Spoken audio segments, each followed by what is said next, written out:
Hello Uplandians and future citizens of Upland. This is Junjunpnoy of Upland Central with a treasure hunt tutorial video. Here I will describe and highlight all the necessary components you need to know about to successfully participate in either a standard, limited, or exclusive treasure hunt.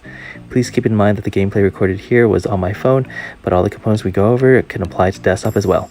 So to start, let's hit the options button at the bottom and then the treasure button to the left, and it'll take you to the active treasures tab.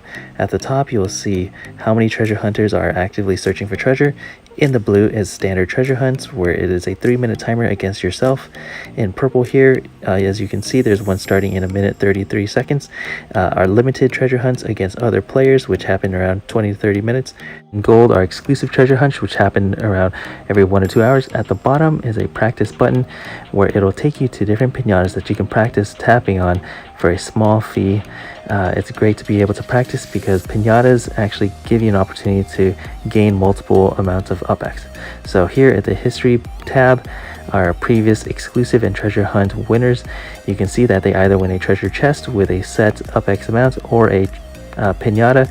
Here once again, pinatas allow multiples of UpX, so you can gain more UpX. The Find Explorer button is very important because every time you select that, it'll take you to a zoom where your explorer is in the middle of the screen, and you can see what types of properties are around your explorer. Next, click on your explorer, and on the bottom right you'll notice the send counter. Looks like a paper airplane. Once you click on it, it'll show how many sends you have. The max you can hold at one time is 11, and this is the most direct and quickest way to get to a property. The other way to travel to a property is to allow your explorer to drift there, which is traced by the discovery trail. This black line that follows your explorer, it kind of outlines where your explorer has been and where it has drifted from. As you will notice, there is a paper airplane nearby. Unfortunately, because it's not within our block explorer's discovery range, we cannot click on it. Typically, a paper airplane can replenish 1 to 6 sends, and again, the max you can hold is 11. And the best way to determine your block explorer's discovery range, at least when it comes to the way I play, is using the Find Explorer button. So here, once I select it, you can see that it slowly recalibrates your view so that your explorer is in the middle of the screen, and 2, it'll go default to a zoom where you can see the properties around you. Here I think it's great because then it always defaults to this zoom range and view, so you can easily determine and recalibrate yourself so that you can determine your block explorer's discovery range. It's great because this, when you're treasure hunting, you'll notice that you're zooming in and out fairly quickly to try to see different properties and try to see where your explorer is at and whatnot. So this is a great way for you to default back to a view that you know is the same and consistently where you want it to be. And from here you can determine which way your explorer is drifting. I know it's pretty evident here because you have a discovery trail, but once you use a send to a property, once you land, that trail ends and you're starting a new trail. Let's actually go through the process of sending your explorer to another property. So you click on a property, you'll see at the bottom left that there is an option that says send. Please keep in mind that every time you use a send, there is a UpX fee associated with it, which is determined by the actual property owner. So it could range from 20 to 100 UpX just to send to another property. And of course, the very important treasure button. Once you select it, a treasure hunt hint will be revealed. It'll be one of 2 things. One, it'll be the direction in which you should be traveling to locate the treasure. That direction is usually accompanied by an arrow and a particular color that's pulsating at a particular speed that will help you determine the distance in which you need to travel.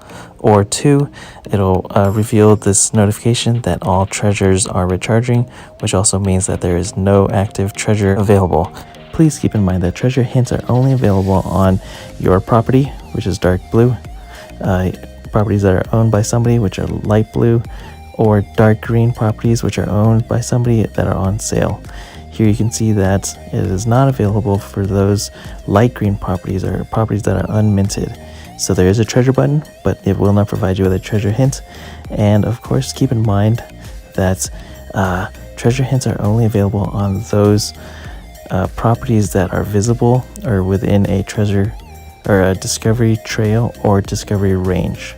And with all that said, let's go see if this limited treasure hunt is active. So let's select the treasure button and see if this is now lit up with no countdown. Yes, it is. So we are now off to the races. So of course we want to select a property that's within our discovery trail or discovery range, like this one here. And because the treasure button is pressed already, it automatically shows, a treasure hunt hint. It's pointing south.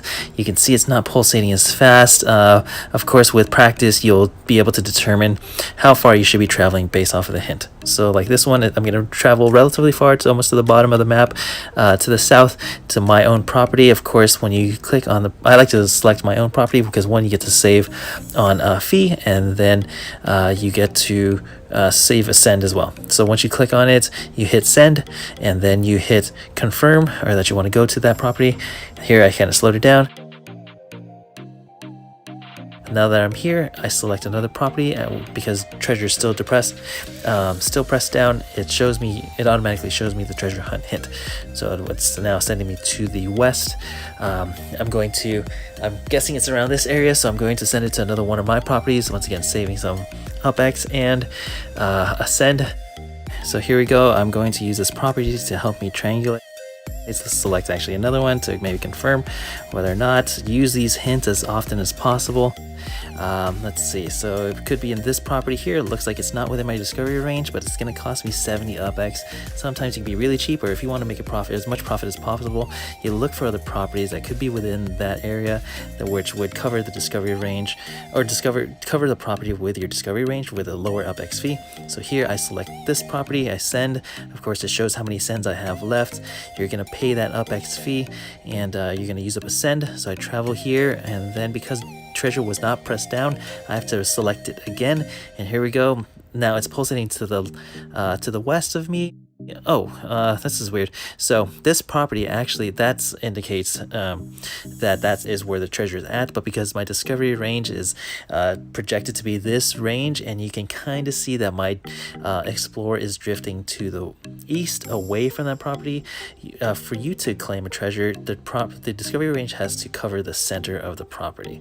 So here it covers the property, but not the center, so it indicates that the treasure is there. So unfortunately, I have to use a send to travel there to pick up the treasure.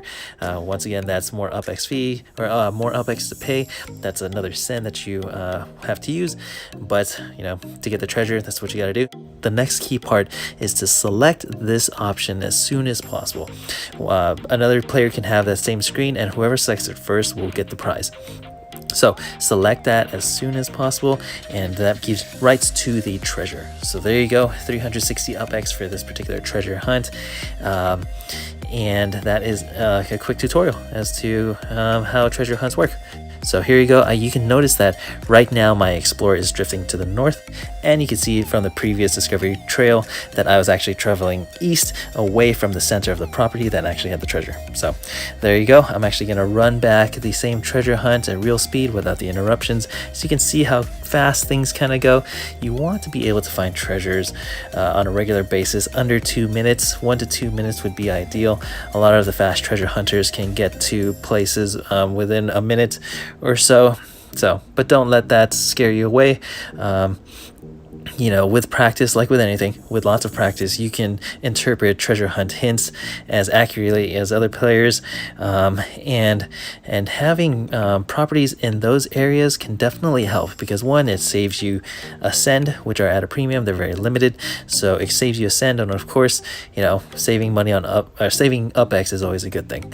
But so having properties definitely helps, but if not, being able to interpret the the treasure hunt hint is the biggest thing you should do. Is kind of just practicing, just kind of just looking at or understanding where you are at on a map, and then projecting where the treasure can be located based off of the hint as quickly as possible is the name of the game. You want to do that as quickly as possible. The next thing you should kind of understand is the discovery range. That can help you determine how close you are to certain things, whether or not what properties are going to be covered once you land on a particular property. That can help you out. You don't want to And that's another that's for a whole separate video that we can go over which properties you should actually send to, which help you with your treasure hunt. And that's the treasure hunt tutorial. Hopefully you guys liked it. If you did, feel free to like, leave a comment, and subscribe to our channel. I will be posting other treasure hunt videos that show gameplay, may add some commentary and other tips that you can use to become better at treasure hunting. So with that said, thank you for your time. This is Junjunpnoy of Upland Central. Thanks again for watching the video, and I look forward to seeing you in Upland.